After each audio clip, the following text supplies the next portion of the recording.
Mesopotamia, so-called birthplace of human civilization, was one of the first places on Earth where rise of the technology, religion, science, and knowledge enabled our race to exit prehistoric times and enter into modern era. With the spreading of technology and rise of nobility and royalty, human need to express themselves and showcase status, power, and religious affiliation gave birth to the sprawling and advancing tradition of jewel making. Located around the riverbeds of Tigris and Euphrates, Mesopotamian culture first started focusing on jewelry around 4,000 years ago, initially in cities of Sumer and Akkad, where this craft received much attention. Because of their immense wealth, jewel use of Mesopotamia was not confined only to nobility, royalty, and religious leaders, as was the case in similar civilizations of that time, most notably Egypt. Instead, entire population accepted decorative items and jewels into their daily routine, and everyone wore at least something decorative with themselves all the time.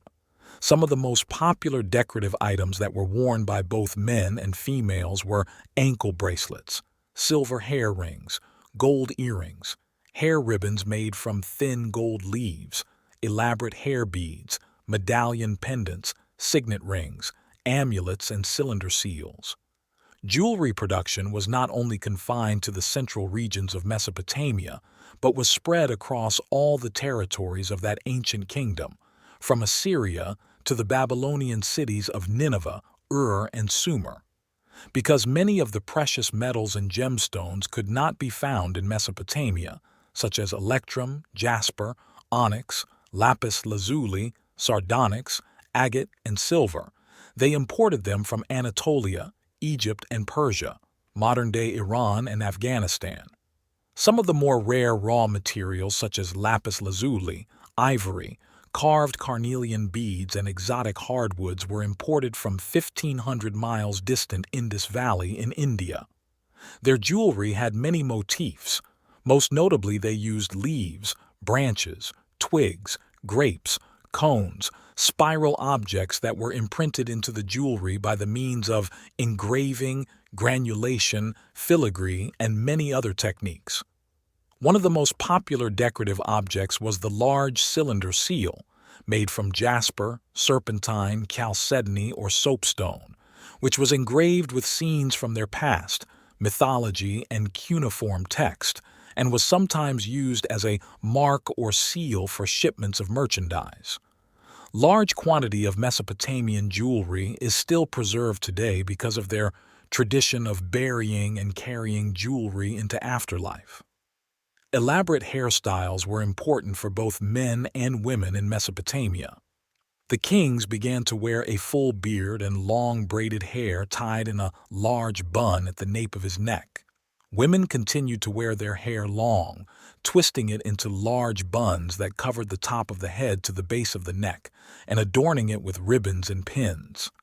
The wealthiest people decorated their elaborate hairstyles with beautifully made jewelry of gold and silver. The Gold Helmet of Meskalamdug is a remarkable artifact from ancient Mesopotamia. This helmet is believed to have been worn by Meskalāmdug, a king of the city-state of Ur during the Early Dynastic III period, circa 2600 BCE. The helmet is made of solid gold and is adorned with intricate designs and symbols that reflect the rich cultural heritage of the region. The helmet stands at 19 centimeters tall and weighs 1.8 kilograms. The Gold Helmet of Meskalamdug, Sumerian king of the first dynasty of Ur, 26th or 25th the century BCE, is an artifact that was discovered in one of the graves in the royal cemetery at Ur.